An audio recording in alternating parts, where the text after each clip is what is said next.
Kurnool bus ప్రమాద ఘటనలో కీలక మలుపు చోటు చేసుకుంది. పోలీసుల విచారణలో ఎర్రిస్వామి కీలక విషయాలను వెల్లడించారు. వి కావేరి బస్సు ఢీకొనటానికి ముందే బైక్ ప్రమాదం జరిగినట్లు చెప్పారు. అప్పటికే గాయాలతో శివశంకర్ మృతి చెందినట్లు స్పష్టం చేశాడు. అయితే బైక్ ను పక్కకు లాగటానికి ఎర్రిస్వామి ప్రయత్నించినట్లు తెలిపాడు. ఇక ప్రమాదానికి ముందు పెట్రోల్ బంకులోకి బైకర్ శివశంకర్ వెళ్లిన దృశ్యాలు వైరల్ అయ్యాయి. ఆ సమయంలో అతడితో పాటు బైక్ పై మరో యువకుడు ఉన్నాడు. శివశంకర్ మద్యం మత్తులో ఉన్నట్లు అందులో తెలుస్తోంది.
కర్నూలు బస్సు ప్రమాద ఘటనలో కీలక మలుపు చోటు చేసుకుంది. పోలీసుల విచారణలో ఎర్రిస్వామి కీలక విషయాలను వెల్లడించారు. వి కావేరి బస్సు ఢీకొనటానికి ముందే బైక్ ప్రమాదం జరిగినట్లు చెప్పారు. అప్పటికే గాయాలతో శివశంకర్ మృతి చెందినట్లు స్పష్టం చేశారు. బైక్ ను పక్కకు లాగటానికి ఎర్రిస్వామి ప్రయత్నించినట్లు తెలుస్తోంది. ఇక ఇదే అంశానికి సంబంధించి మోర్ అప్డేట్స్ మా ప్రతినిధి మల్లికార్జున ఫోన్ ద్వారా అందిస్తారు. మల్లికార్జున, మనం రోడ్డు ప్రమాదం నిన్నటి రోజు జరిగిందని చెప్పవచ్చు. తెల్లవారుజామున 3 గంటలకు కావేరీ ట్రావెల్స్ సంబంధించినటువంటి బస్సు ప్రమాదానికి గురి కావడం, ఈ ప్రమాదంలో పూర్తి స్థాయిలో మనకు 19 మంది మృతి చెందినటువంటి పరిస్థితిని మనం చూస్తాం. అయితే ఈ రోజు ఒక కీలకమైనటువంటి ఆధారం మనకు లభ్యమైందని చెప్పవచ్చు. ముఖ్యంగా సీసీ కెమెరా, పెట్రోల్ బంక్ లో ఉన్నటువంటి సీసీ కెమెరాలో కూడా ప్రమాదానికంటే ముందు 2 గంటల 25 నిమిషాలకు పూర్తి స్థాయిలో పెట్రోల్ కోసము ఆ ప్రాంతానికి వెళ్ళినట్టుగా మనకు స్పష్టంగా అర్థమవుతుంది. శివశంకర్ తో పాటుగా తన స్నేహితుడు కూడా అతనితో పాటు ఉన్నటువంటి పరిస్థితిని మనం చూసాం. అయితే అక్కడ పెట్రోల్ బంక్ లో పెట్రోల్ కోసం వచ్చారు. అయితే ఎవరు బయటికి రాకపోవడంతో చాలా హార్ష్ గా దాన్ని ఆ బైక్ ను తిప్పుకొని తను హార్ష్ గా డ్రైవింగ్ చేస్తూ అక్కడ వెళ్ళేటువంటి దృశ్యాలు కూడా సీసీ కెమెరాలో రికార్డ్ అయ్యాయని చెప్పవచ్చు. పూర్తి స్థాయిలో ఈ అబ్బాయి ఎవరైతే స్నేహితుడు ఉన్నాడో ఆ స్నేహితుడు పూర్తి స్థాయి ఇద్దరు కలిసి వెళ్ళినట్టుగా తెలుస్తా ఉంది. అయితే ఈ బస్సు ఢీ కొట్టిందా లేకపోతే వీరే వెళ్ళి ఎదురుగా బస్సును ఢీ కొట్టారా దానిపై విషయంలో కూడా క్లారిటీ రావాల్సి ఉంది. పూర్తి స్థాయిలో ఇక్కడ విచారణ అయితే కొనసాగుతుంది. ఎవరైతే శివశంకర్ తో పాటు ఉన్నటువంటి స్నేహితుడు ఎవరైతే ఉన్నారో ఈ స్నేహితుడిని ప్రస్తుతం పోలీసుల అదుపులో ఉన్నట్టుగా కూడా మనకు స్పష్టంగా అర్థమవుతుంది.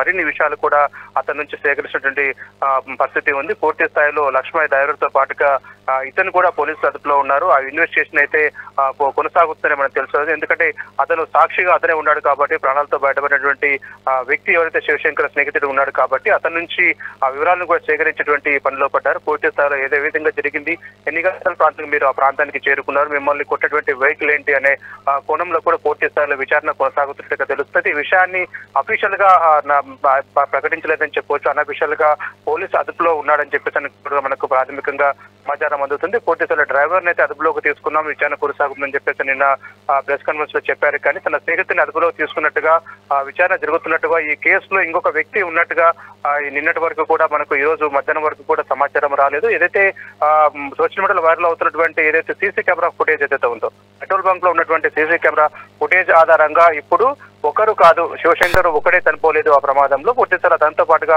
ఒక స్నేహితుడు కూడా ఉన్నాడు. ఈ స్నేహితుడు ఏమయ్యాడన్న దానిపైన కూడా ఇప్పుడు ఈ రోజు విషయాలు వెలుగులోకి వచ్చాయి కాబట్టి నిన్నటి రోజున పోలీస్ డిపార్ట్మెంట్ కూడా ఈ విషయాన్ని బయటికి పెట్టలేదని చెప్పవచ్చు. కొన్ని విషయాలు సేకరించే క్రమంలో కూడా బయటకు పెట్టినటువంటి పరిస్థితి ఉంది. ఈ వీడియో బయటకు వచ్చిన నేపథ్యంలోనే అసలు ఇతను కీలకంగా మారాడని చెప్పవచ్చు ఈ కేసులో. అయితే తను ఏం చెప్పాడు, అంతకంటే ముందు ఏం జరిగింది, పెట్రోల్ బంక్ తర్వాత వాళ్ళు ఏ ప్రాంతానికి చేరుకున్నారు, ఎన్ని గంటలప్పుడు ఈ ప్రమాదం జరిగిందనే విషయాన్ని కూడా ఎవరైతే స్నేహితుడు ఉన్నాడో ఆ స్నేహితుడిని అడిగి తెలుసుకుంటున్నారు. ఇన్వెస్టిగేషన్ జరుగుతున్న క్రమంలో కూడా ఈ వివరాలు వెల్లడించలేదన్న అనుమానాలు కూడా వ్యక్తమవుతున్నటువంటి పరిస్థితి. నిన్న జరిగినటువంటి ప్రెస్ కాన్ఫరెన్స్ లో హోంమంత్రి చెప్పిన దాని ప్రకారం ఎదురుగా వెహికల్ వచ్చి టూ వీలర్ ఎదురుగా వచ్చి రావడం వల్ల ప్రమాదం జరిగింది, బస్సును ఢీకొట్టారని చెప్పేసి చెప్పడం జరిగింది. కాబట్టి అనేక కోణాలు అనేక అనుమానాలు ఉన్నాయి. కాబట్టి కీలకంగా మారినటువంటి ఈ విషయంలో బైక్ లో ప్రయాణిస్తూ బయటపడినటువంటి స్నేహితుడు విషయాలు చాలా కీలకంగా మారాయి. కాబట్టి ఇన్వెస్టిగేషన్ కొనసాగుతుంది.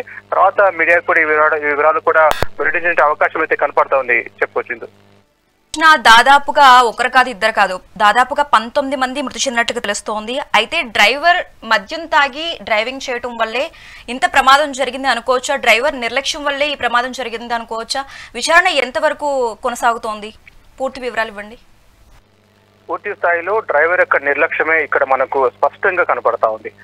ఎదురుగా వచ్చి ఒక వెహికల్ టూ వీలర్ వచ్చినప్పుడు వెహికల్ ఢీ కొట్టిన క్రమంలో కూడా వెంటనే బస్సును స్టాప్ చేయాల్సిన అవసరం ఉంది. ఒకవేళ ఈ అబ్బాయి ఓవర్టేక్ చేస్తూ వెళ్తున్న క్రమంలో ప్రమాదం జరిగినప్పటికీ ఒకవేళ ఎదురుగా వచ్చి బైక్ ని బస్సును ఢీ కొట్టినప్పటికీ ఏది జరిగినప్పటికీ కూడా పూర్తి స్థాయిలో ఆ బైక్ ఏదైతే బస్సు కింద పడిన తర్వాత 300 మీటర్స్ ని అలాగే ఆపకుండా వెళ్ళేటువంటి క్రమంలోనే ఒక్కసారిగా బైక్ నుంచి నిప్పు రావడం, ఆ రాబడికి పూర్తి స్థాయిలో ఆ మంటలు చెలరేగిన క్రమంలో కూడా బస్సుకంతా వ్యాపించడం అంటే ప్రమాదం జరిగింది. కేవలం డ్రైవర్ యొక్క నిర్లక్ష్యమే. ఎందుకంటే ఈ సంఘటన జరిగిన తర్వాత ఈ ప్రమాదం జరిగింది, ఒక వ్యక్తి మృతి చెందాడు కాబట్టి ఈ కేసు ఏదైనా తన మీదకి వస్తున్న ఒక ఆలోచనతో తప్పించుకుంటే బాగుంటుందన్న ఒక ఆలోచనతో ఆ విషయంలో ఆ టైంలో ఈ విధంగా చేశాడన్న దానిపైన కూడా పూర్తి క్లారిటీ రావాల్సింది. ఎందుకంటే బస్సు ప్రమాదం బైక్ వల్లనే జరిగిందన్నది మాత్రం అవాస్తవం. ఎందుకంటే బైక్ ఢీకొట్టిన తర్వాత కూడా బాడీ ఒకవైపు పడిపోయింది, బైక్ మాత్రం రోడ్డు పైన ఉండింది.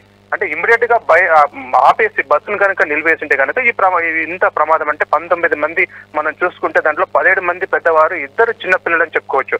ఈ 2 కూడా చిన్నపిల్లలతో పాటుగా ఈ 17 మంది కూడా ప్రాణాలు కోల్పోయినటువంటి పరిస్థితి ఉంది. కాబట్టి ఇంత పెద్ద ఎత్తున కూడా ప్రమాదం జరగడానికి కేవలం డ్రైవర్ యొక్క నిర్లక్ష్యమే. అంటే తన నిర్లక్ష్యం కారణంగా అంటే 300 మీటర్స్ ని బైక్ రాపిడి గురి చేస్తూ తను ప్రయాణించినటువంటి తీరే ఈ ప్రమాదానికి ప్రధాన కారణంగా తెలుస్తా ఉంది. ఎందుకంటే మనం శివశంకర్ కుటుంబ సభ్యులతో కూడా మాట్లాడడం జరిగింది. నిజంగా తన తమ్ముడు చేసిన తప్పు అయితే బైక్ ఢీ కొట్టాడు, ఆ ప్రమాదంలో పోయాడు, కానీ డ్రైవర్ ఎందుకు ఆపలేదు, ఎందుకు ఆపకుండా ముందుకు వెళ్లాల్సిన పరిస్థితి ఎందుకు వచ్చిందని చెప్పేసి కూడా వారి సైడ్ నుంచి కూడా వాళ్ళ ప్రశ్నలు ఉత్పన్నమవుతున్నాయి. కాబట్టి డ్రైవర్ నిద్రమత్తులో ఉన్నాడా? ఒకవేళ నిద్రమత్తులో ఉన్నప్పటికీ కూడా ఒక వెహికల్ ఒక సౌండ్ అన్నది వచ్చినప్పుడు ఇమ్మీడియట్ గా బ్రేక్ వేసి స్టాప్ చేయాలి. ఒక సంఘటన ఏదైనా ఇష్యూ ఎదురైనప్పుడు, ఒక ప్రమాదం మనకు ఎదురవుతుందన్నప్పుడు ఇమ్మీడియట్ గా బస్సు స్టాప్ చేసింటే కనుక ఆ రాపిడ్ అనేది జరగదు. దాని ద్వారా ఆ బైక్ పేలడం అంటే పెట్రోల్ బైక్ కాబట్టి ఆ నిప్పుడు అది రాపిడ్ గురి అయిన క్రమంలో కూడా పెట్రోల్ ఒకసారిగా దగ్ధమవ్వటం, అదేవిధంగా బస్సుకు వ్యాపించడం. బస్సులో కూడా చిన్న మినీ సిలిండర్ కూడా ఉంది. ఈ వంట చేసుకోవడానికి బెంగళూరు వెళ్ళిన తర్వాత బస్సు డ్రైవర్ అవచ్చు, క్లీనర్ కావచ్చు, వీళ్ళు వంట చేసుకోవడానికి ఒక మినీ గ్యాస్ సిలిండర్ అందులో ఉంది. దాంతో పాటుగా 400 మొబైల్ ఫోన్స్ ఉన్నాయి.